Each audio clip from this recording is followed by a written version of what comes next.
Hello and welcome to episode 42 of the Motivational Millennial Podcast. 42, the answer to the ultimate question of life, the universe, and everything. Our guest today is Avital Miller, who appropriately for episode 42 has some great answers to the existential questions about health and perseverance and reframing our circumstances.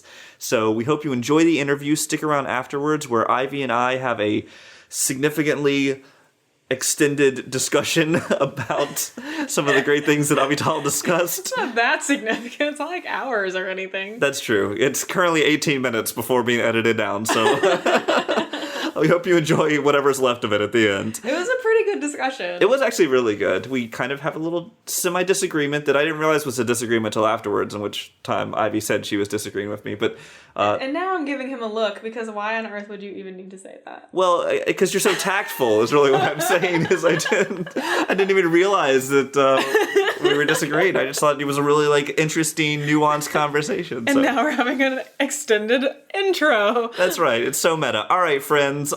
Here, without further ado, is the wise Avital. Hello and welcome to the Motivational Millennial Podcast, where we talk with inspiring members of the millennial generation who are living life with a sense of purpose and achieving their dreams. I'm Ivy LeClaire. And I'm Blake Brandis. Our motivational millennial guest today is Avital Miller. From program manager at Microsoft to author of the upcoming book Healing Happens, Avital has passionately shared spiritual, healing, and dance programs with thousands of people worldwide for over 15 years. She is a certified energy healer, healing breakthrough consultant, trained yoga teacher, and graduate of Washington University in St. Louis, Missouri, with a Bachelor in Science in Mechanical Engineering and a major in dance. Welcome to the show, Avital. Thank you so much for having me here, and I'm very, very excited to talk to you both. Well, you have such an interesting background, and I just love that the last sentence in your bio is about how you have a Bachelor in Science in Mechanical Engineering and then also dance. That's such a great capture of you, so love that. So I try to do my best to confuse people and make life sound interesting.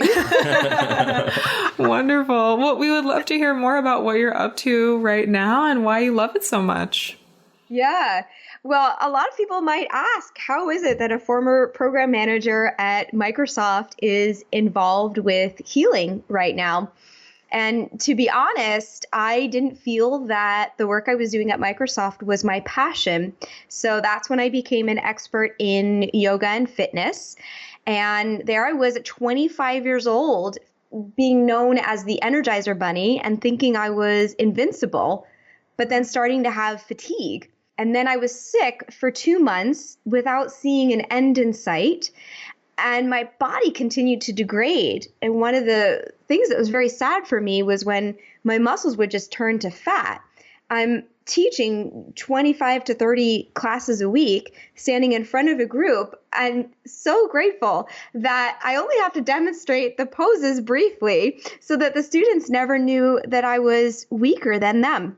And it took a while with the doctors to figure out what was happening. And they diagnosed me as having an autoimmune disorder called Hashimoto's, which causes hypothyroidism and a few other things.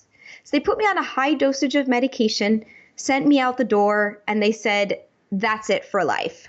While I felt like I lost trust in my body, I didn't lose trust in life. I just thought, if this is the case, that this is permanent, then I'm going to do my best at it.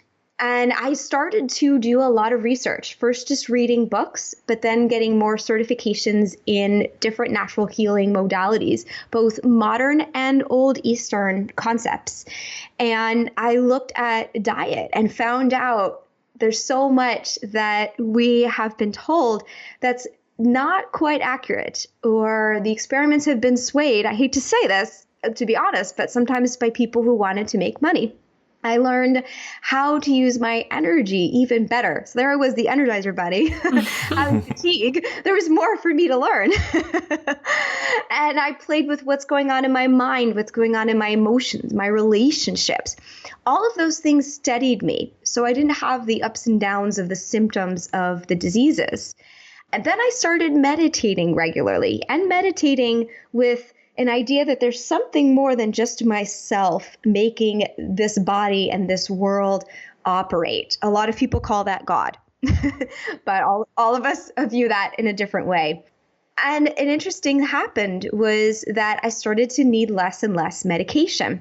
I don't know if people know this, but it's actually documented that over 100,000 people a year die from medicine. And that's just what's documented. On the flip side, if people have been paying attention to the conversations around Trump's changes with the health plan, if he really does take away Obamacare without putting a new plan in, it's predicted that 18 million people will be without health insurance within the next year, and over 43,000 of those people would die. So here we have some people dying from medicine and some people dying from not having medicine. But what if people knew that there was something else that could help them heal so that they're not only dependent on medicine, so that our health insurance, our disability, our welfare doesn't have to cost us as much? And I wanted to share that message and those possibilities. So that's why I started leading programs around the world and online about people's healing potential. And I brought to the table all of the different areas that I looked at: the physical, the energetic, mental, emotional, and spiritual. And then from there, create individualized paths for everyone, because all of us have something different that we need to work on or want to focus on. And then a lot of these techniques that I've been offering offer very quick results, even as little as 15 seconds. And the other thing that I continually try to do is keep the information relevant. There's timeless ancient wisdom, but then there's also the greater understanding that keeps coming out from our research and just revealing of more and more truths, but also tapping into things on a more energetic consciousness level. And as we evolve as humans, we need to evolve the way in which we work with our bodies. But now this gets even bigger, this message and this mission, because as I was traveling and leading these programs, I was running into people who were told they were going to die in a few months or even a few hours. And this is years after the fact. So something happened with each of these people that turned all of that around. And then I realized this is even bigger because this isn't just about health. This is about anyone who's ever told that they can't do something. And what happens if they listen to that or if they don't, right? Oprah was fired from one of her first TV jobs. Steven Spielberg had trouble getting into school. Lady Gaga was told she's not attractive enough to do what she wanted to do. Imagine that. And imagine if they listened. We'd be without these things that have inspired so many people. And so what I've been doing is putting together these stories in my book, Healing Happens. So if people want to work on this on their own, if they really do have health issues, but really what I recommend is that people share these possibilities and these stories with everyone, because it's important for everyone to know that this potential exists. And I think it's very, very inspiring. And then really on top of that, when people are dealing with challenges, is you just pick something to do. So you're not just relying on medicine. Even when medicine seems like it's working, it's usually just taking away symptoms. It's not actually healing the disease. So there's other things that we can do in tandem with that. I don't want to tell anyone not to go to their doctor. I just want to make sure that people know that there's more than just what's going on with their doctor. But the last thing is to just follow people's intuition, to follow your heart. So a lot of these stories is somebody just simply getting a simple message or an idea of something they want to do or a change in their life. And that's when the miracles start to happen. So it's been really, really beautiful to just see the excitement in people when they start to have more energy, when they learn how to change their habits, when their pain that's in their body or in their heart or their mind or their spirit goes away. And then also the fun of seeing people that are supposed to have surgery just completely need to avoid that. Wow. And I love this whole narrative that you have around shifting what you think is possible for yourself. Yeah. And, going sort of against the stream or, of mainstream culture. Like there are so many different messages that we receive that are, you have to work hard to be valuable, or that the only way to get better is to go with a certain traditional type of medicine. That's the only option that you have. And so it's really amazing that your narrative is all around shifting what you think is possible for yourself and being open to more opportunities. Yes. Exactly right. And really part of why I do that too is because I lived at a spiritual community. I spent a lot of time just focusing and understanding a little bit more about how this world operates and opening my eyes to more possibilities. So when we start to open our eyes, then we start to learn a little bit more about how ourselves and this world operates.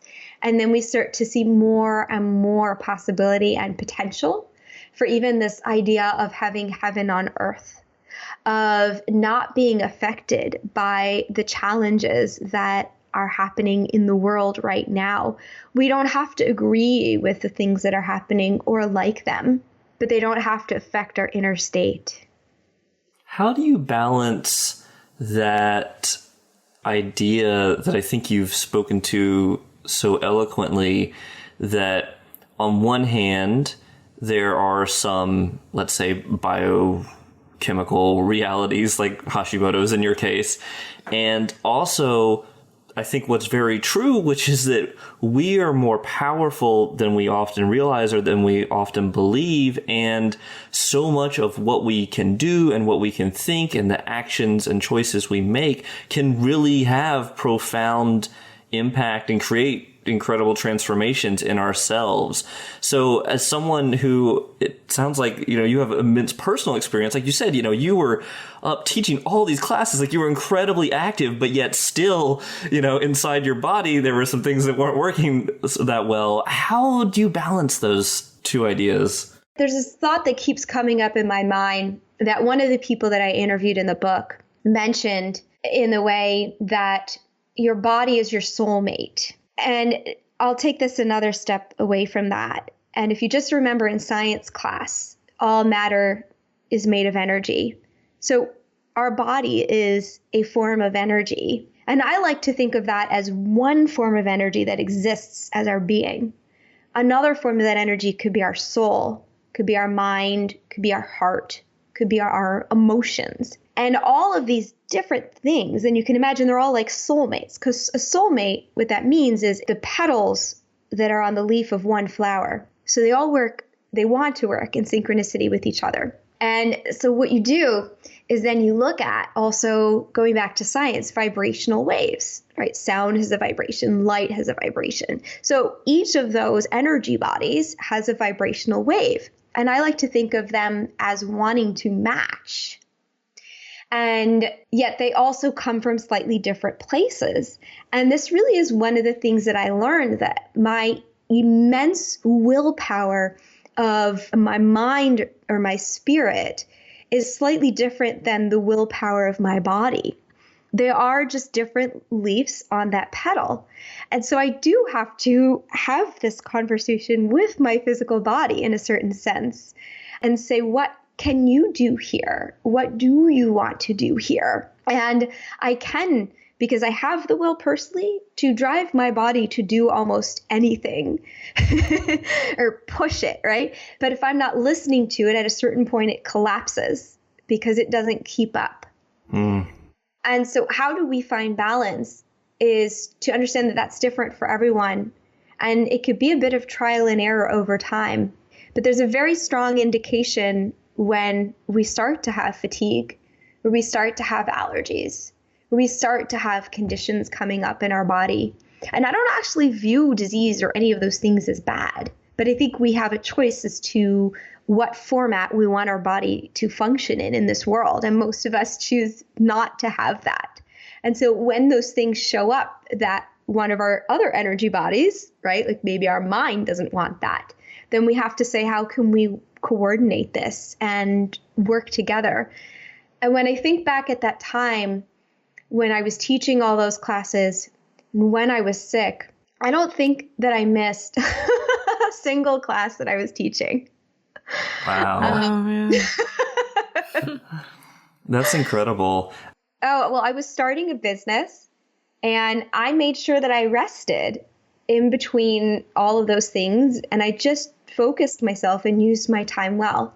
And I had to get creative. I had to make more of my own food. That saved me money, but that was what my body could handle better. And I invited my friends over to watch a movie instead of going out, because going out would drain me a little bit more.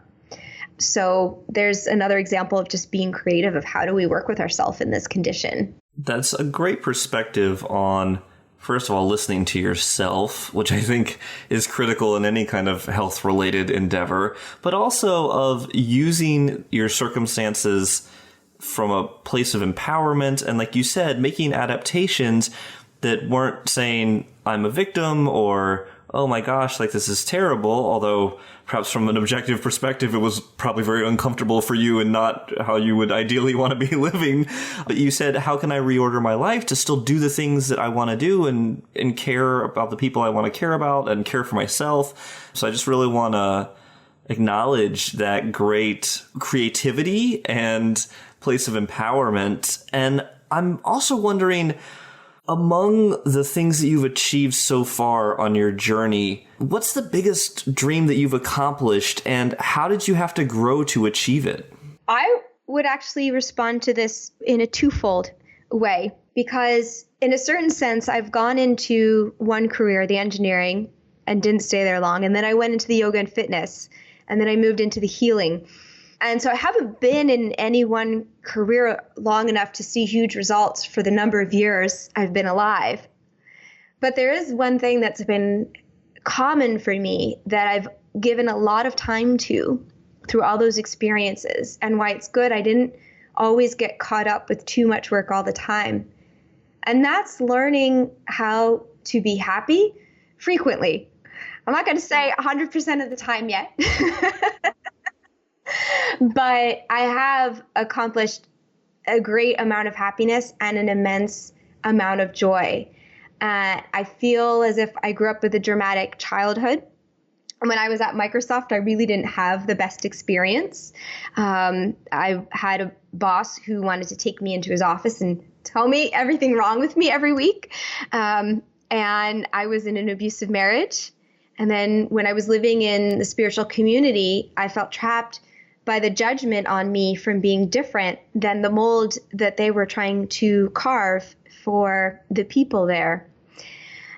And so for me to have all those experiences and still feel joyful, and much of the time I actually don't remember that all of that happened. I have to actually consciously remember that that happened so that I can tell people in these interviews and they can see it. It's not as if I've had just this innocent, easy life, even though it seems like I'm that way today. But the more layers that we shed, then I believe in a certain sense, the younger we become. But the other side of this that I wanted to share is my ability to speak out both in writing and the spoken word. Besides having all these challenges, at each of these points, there was somebody saying, you can't do this. And this refers back to what I was saying just with my body, but that happened with so many other circumstances. I was also told that I was awful at writing, and it was even proven in all the equivalency exams growing up. Believe it or not, I would always get 99%, which was the highest you could get for the math exams. And then when it came to the grammar, I was about 55% at my younger years, middle school years of school. And I worked hard on that. And then I was still told while I was working at a publishing company and I wanted to write that I couldn't do writing for them. And then I just got determined because I felt the desire in me to write. And I said, I'll just get whatever training I need then because I want to do this. And then at the spiritual community, I really looked to them as my salvation and as the highest word. And I feel they often, try to think that they are. And when I started to have a different voice and idea inside of me, it took a lot of courage to trust that, even though it's different than this thing that I was trusting more than myself. And to be able to speak out as to what those ideas are, even if they may be different. And so there's nothing wrong or right about either one of these. But what I'm doing is just offering a different possibility to people. It's really amazing how you have this consistent drive that comes from people saying you can't do that. You're like, okay. And I think that's really great because there are a lot of those kinds of messages. And oftentimes we internalize them and we carry them with us. Even when no one's around saying them, we can carry them with us for years. And so it really speaks a lot to you and your journey that those are some turning points for you. Yes. And I would say that it's really only until more recently that I realized the depth of all those layers throughout my life of when I've been told those messages and been letting them go. And I feel that when our drive, when our desire is strong enough to move in a different direction than that voice, that the voice of stopping you, that is when you start saying no to that voice. But when it's not, you do say yes to that voice and allow yourself to be put down. And I think even part of what I want to let people know from the start is that whatever they hear is to make their own assessment from every single thing that is said from the start. So don't believe anything. Don't even believe yourself. That was what one of my spiritual teachers said. Don't even believe yourself. Can you talk a little bit more about that? I think that's interesting as a kind of, because obviously we hear a lot, believe in yourself, but which is different than believe yourself. So can you talk a little bit more about that? Yeah. No, those are very different things. You definitely want to believe in your potential. What you don't want to believe are the voices that tell you can't. So your inner critic, your saboteur, your... Yes. Yeah. Exactly. How do you practice listening to that part of you that you can believe and you can trust? So one of the ways to practice it is meditation, which has become very popular right now. And if you don't like the idea of meditation, then take a quiet walk in the park. Spending time alone or in quiet is very helpful for separating yourself from the messages around you. The more energetically sensitive you are, the further you need to be from everyone else. Separating those messages until you learn better how to discern that. One of the techniques in meditation that I've been trained in is literally breathing up and down the center of your spine, which brings you back into yourself and your own concept. And so that's one of the ways to help, where the more strongly you're able to do that, I believe the easier it is to be in any environment around you and go back into that center space and to think and feel and be and intuit from that space. But I wanted to share also how you determine whether that message is right or wrong. And I'll say two things to that, although they're related. But one is simply, if the message does not feel good, it's probably not true. If it does feel good, it's probably true. Part of the way I think about that is that if there is a trust in the divine nature of life, that how could anything that's within that harmony feel bad? Only if it's not a truth. And if we go back to the energy bodies that I was talking about and just the idea of vibrations, you could almost think that a thought that feels bad to you, it feels bad because it vibrates at a different vibration than what your body operates at. And that's part of the pain. So we can take judgment away from it, but it doesn't match you. And you could feel that by tightness or contraction in the body. You could feel that, of course, by your joy level, by your energy level. One of the big things, I'll give you another secret gem here with energy, is it's not about doing too much. It's about your willingness to do what you're doing. And that shifts the direction of your energy, whether the energy is directed upwards or downwards. Could you explain that just a little bit more? Yes. Well, one way to look at that is simply when you breathe, your breath fills your lungs from the bottom to the top, and it empties from the top to the bottom, just like filling a glass with water and emptying a glass. And breath is air, and air is energy. And then imagine that that's the movement of energy. It goes up and it goes down. And that's actually where duality, that whole idea, comes from. When we're born, the first thing we do is take an inhale. And when we die, the last thing we do is take an exhale. When we inhale, we're inhaling new life, right? And energy into our body from the air, just simply the carbon dioxide. When we exhale, we are letting out the toxins, the part of that carbon dioxide that we don't need. So just thinking about that, then the energy is moving up and down. So that's one thing, just to understand that energy is always moving up and down in the body. But the other way to look at this is simply when you're sad, when you're unhappy, what position is your body in? It's usually dropped downward. And when you're happy, it's usually pointed upwards. So we like to think of when the energy is moving up, that's when we're going to feel more joy. That's when we're inhaling. So we're taking in something that's feeding us. That's the direction of energy. And I wanted to give this example because a child may very quickly jump from having a temper tantrum where they're laying flat on the ground, kicking and screaming and crying, to getting a lollipop and jumping up and down with joy. So they put a lot of energy into either one of those places. But which one of those directions gives them joy? It's when the energy is going upwards. The energy goes upwards when it's something that we want to do. So it's a very, very strong indicator for people to really think about when they're not feeling energy. What is going on in my life that I really don't accept, don't like, don't understand, or don't want to do and be a part of? And I really believe that there's a way out. I know that's hard for people to see, but if you just start to believe that and start to take those steps, you start to see those solutions. I had this funny thing as a child. In my home, we were allowed to do things at a younger age if we wanted to, like drink coffee.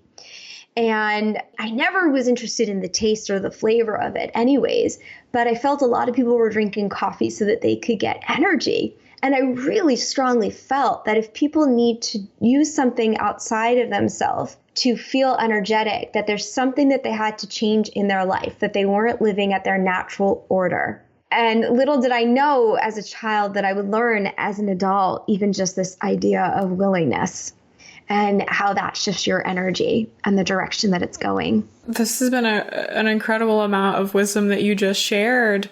You started on this path in part because of a challenge that came up, and how you approached it shifted your life. So we wonder, what has the biggest challenge been since you started down this path of healing and working with healing that you faced, and what was it like for you to overcome that challenge? I would say my biggest challenge was actually leaving the spiritual community. I lived in the center in an urban area in Palo Alto for about 7 months, and then for 6 years in the more secluded environment. I traveled a lot, so I wasn't only there, but it's still a more isolated living environment. And I like to say that for the first 3 years, it felt like bliss, and the last 3 years, it felt like hell. Mm-hmm. And yes, there were some things going on there that didn't match my values, which definitely impacted me a lot. But as I mentioned too, I was just changing in my belief system and in what I needed for sustenance for life and spiritual understanding. But again, this was harder than leaving my abusive marriage because a marriage is just with a man. The marriage with Ananda, I felt, was with God. And God was the most important thing to me. And again, when I say God, everyone gets to define that in the way that they want. But so with God being the most important thing to me, it meant if I was to divorce the community, then I was divorcing God. Mm. And there were so many times that people would talk about falling off the path, and they would relate leaving the community to falling off the path. So it was very easy for me to associate the two together in my mind. And it's funny because, so it took me 3 years to convince myself to leave. And I started traveling, and I visited Portland like 3 or 4 times until I finally made the decision. And I couldn't even do it by myself. There were little seeds that were planted for me.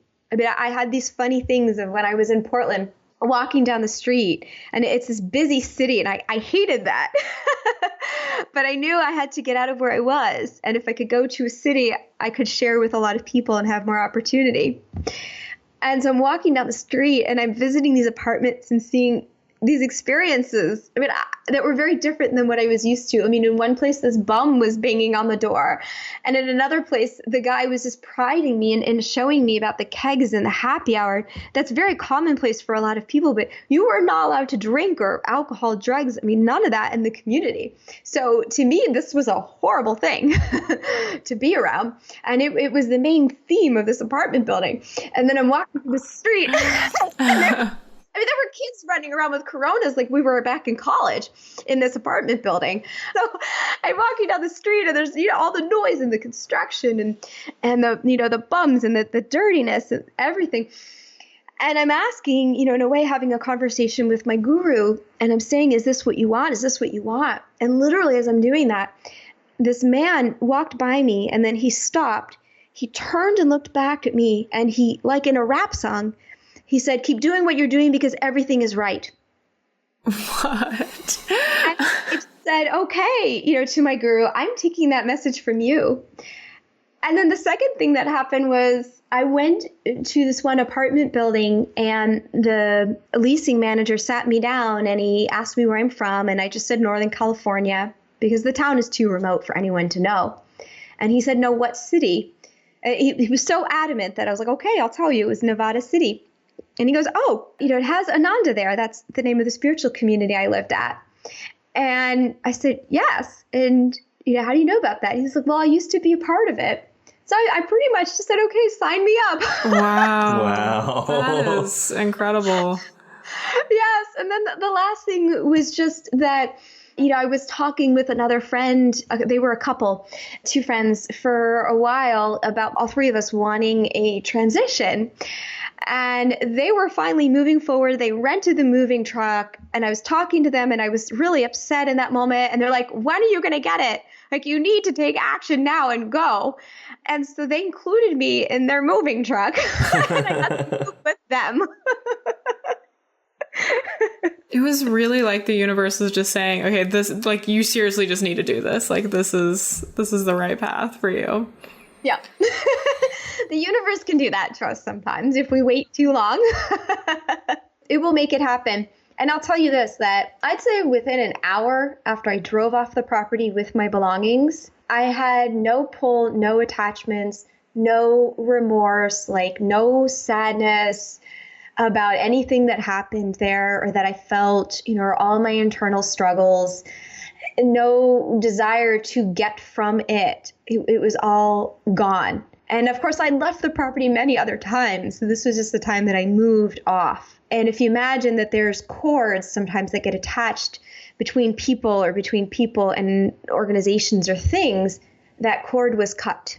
That's an important reminder, I think, that so often we feel like, oh, this is just a place, or oh, this is just a community, or oh, this is just a relationship. But you're right. I mean, energetically and otherwise, there are these deep cords that connect us. And it's really powerful to hear you say that in that moment, you just felt, the cords fall away peacefully. That's a really powerful story. Thank you for sharing that. Yeah. And, you've shared so many great things with us so far.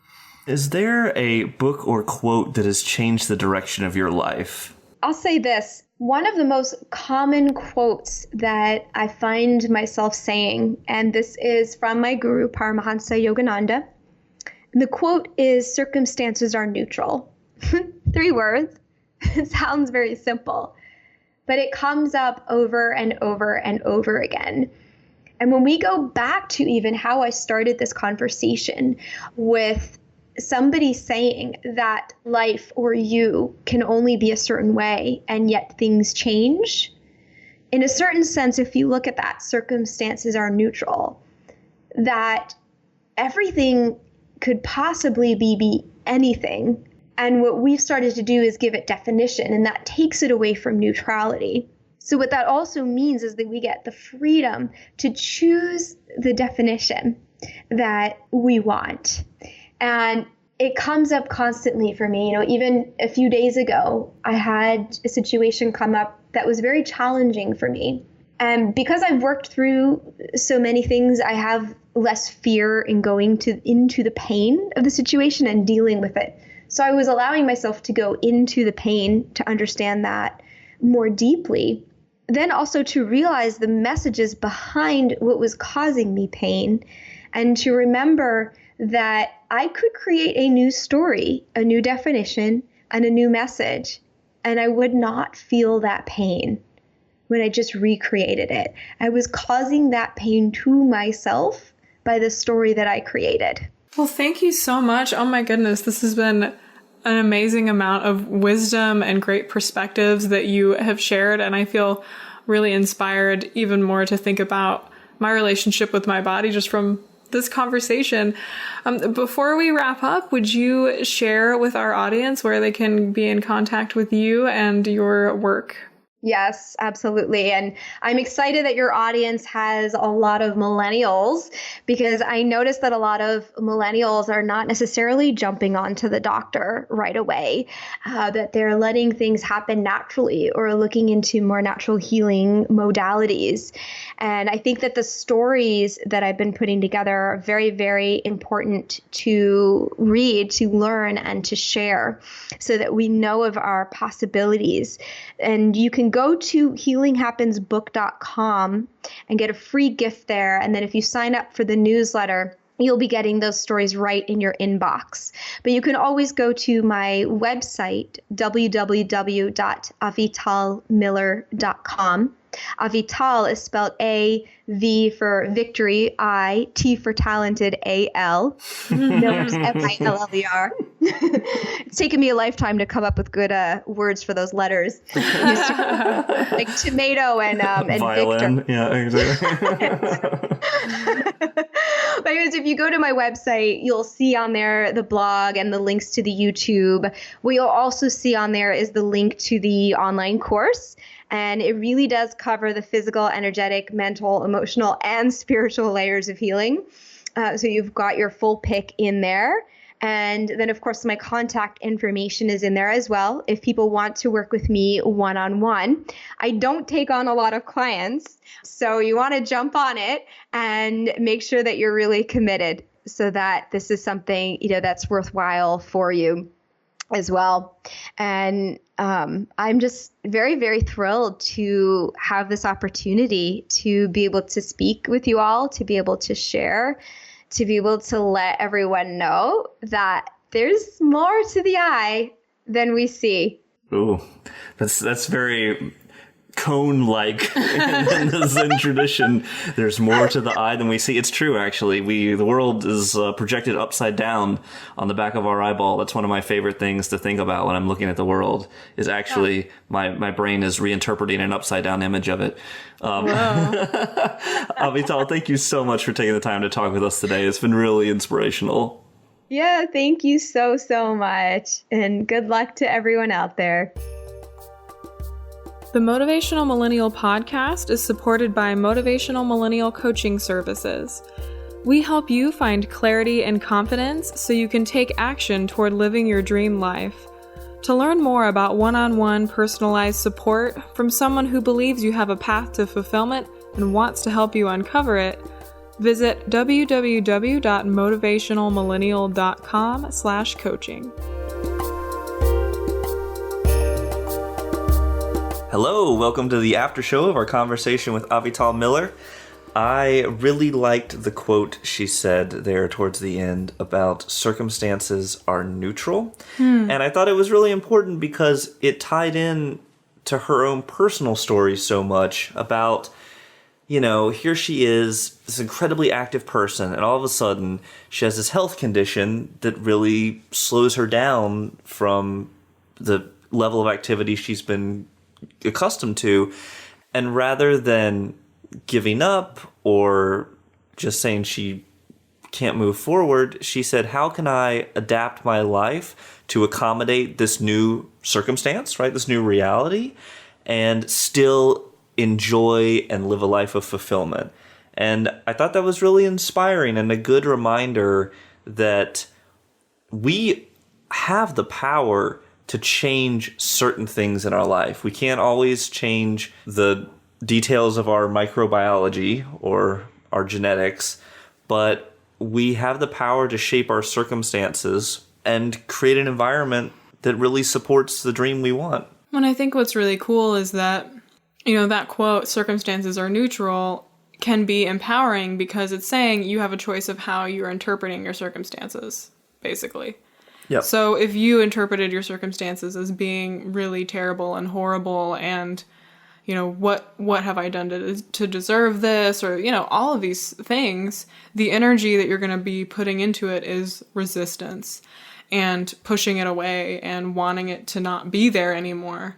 And that's not a very empowering place to come from. Mm-hmm. So circumstances are neutral. You can choose to kind of look at it and say, this may not be the best, this may not be what I want, but you can either look at it as an opportunity or you can still orient toward an empowering way of approaching whatever is happening in your life. I mean, it's not always easy to do that. Mm-hmm. It's oftentimes not easy to do that, but it's just about having that awareness, and I think that that's what that quote speaks to, at least to me. Yeah, I think there's a real resistance to reality that can become a habit sometimes, and that's not to say that we can't change reality, but I can sometimes find myself looking at this and immediately going to the one thing that's not as in my ideal world I would want it, and just jumping from non-ideal thing to non-ideal thing to non-ideal thing.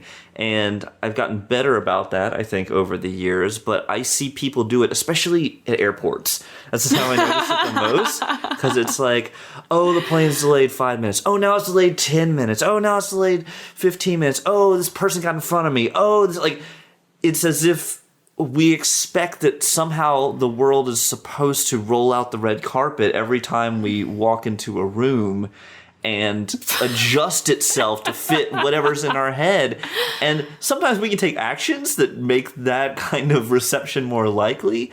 But I think a much happier and more reliable way to go into the situation is exactly what you just said. Looking at what is the information here? Okay, this plane is going to be 5 minutes late. What choices do I have and how I respond to that? And I think focusing on the choices we have to interpret the circumstances, that's where our real power lies most often in life. Yeah, I mean, it's hilarious that you talk about the airplane thing, because recently my last leg back to the Bay from Chicago, the plane was delayed like 5 hours. Mm-hmm. Like it just kept getting worse and worse. And there were people there. I mean, the flight was already scheduled at like 9 p.m. So, I mean, I'm not exaggerating. It was insanity. And there were people all around with kids, and oh my gosh, I actually, there was only one period when somebody kind of lost their temper. But otherwise, I just remember sitting there thinking, yeah, there's a blip of, holy crap, I don't want to be here. This sucks. I'm worried about my dog. I'm worried about all these things. But I was thinking to myself, I'm not the only one that's experiencing this right now. This entire room or section of people is also experiencing this. And I was really impressed by, for the most part, how patient people were. I mean, nobody was enjoying themselves, like, except for maybe the kids, because they had to eat like unending McDonald's, which happened to be right across the way. But otherwise, So yeah, I think that's a really great point. And overall, I came away from that experience being really proud of humanity, which could have totally gone the other way, based on how I was viewing it. Yeah, and that's a great example too of how a culture, and in this case, I think like a little microculture of acceptance can be so powerful, because when everyone's on the same page, like, hey, we're all in this together. We're all going to support each other to the extent, we can, the strangers can. They weren't like throwing a dance party or whatever. But I think sometimes that is actually the next step we can take it to, is like,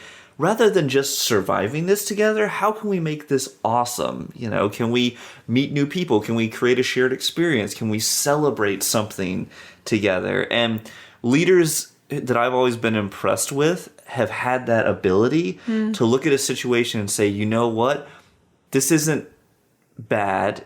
And in fact, it's not just okay. We're going to turn this around and make it a defining moment in who we are. And I'm doing the fist pump now of success. This is very...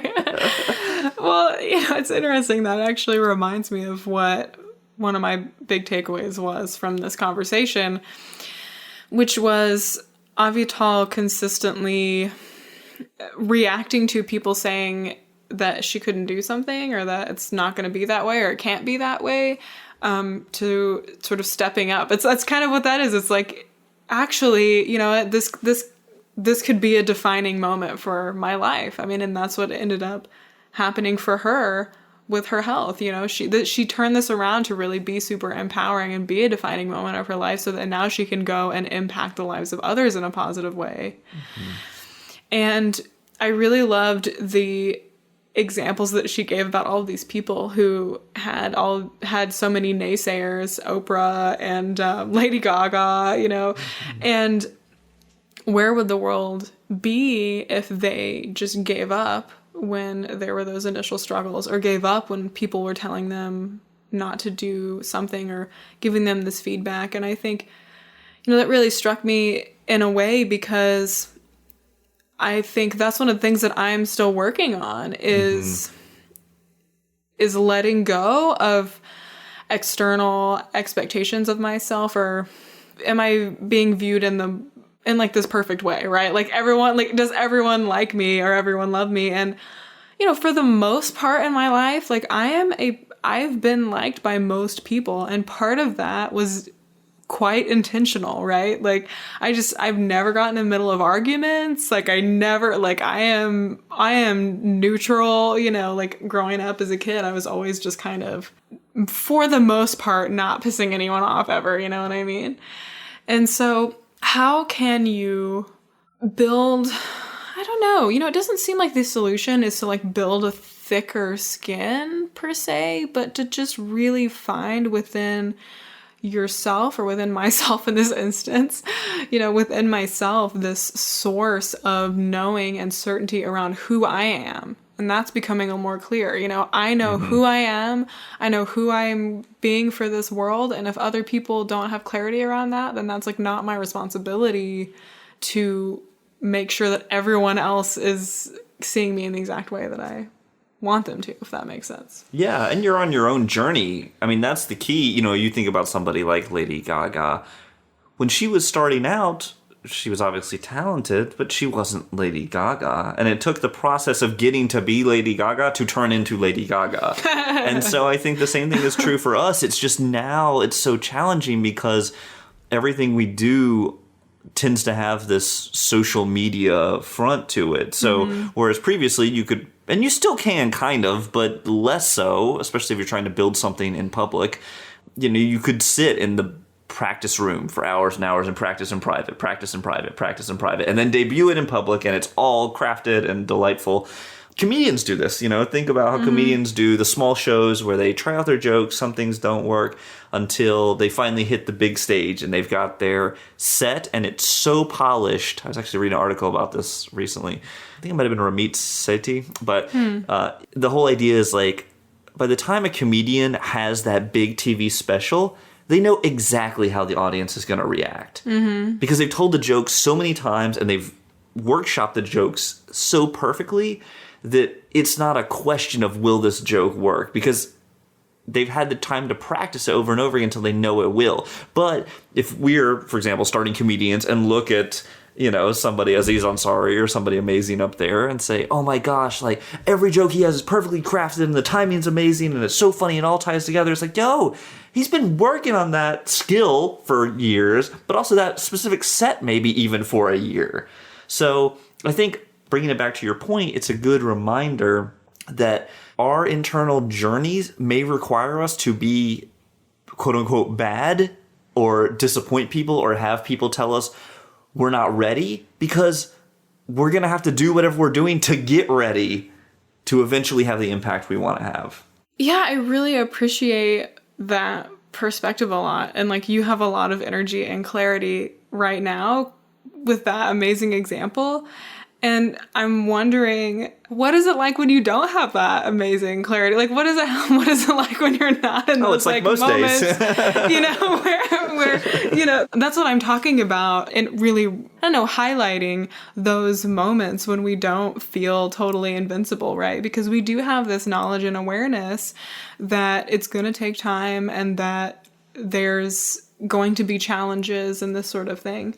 But how do you find that source within you? Like, how do you find something that's stable that isn't also conditional on like, don't worry, one day I will be totally accepted by people because I'll be this really great comedian or whatever it is, It's okay. But how do you find a place of it not mattering even along the journey for you? And we've talked to some people on the show who kind of have this natural orientation.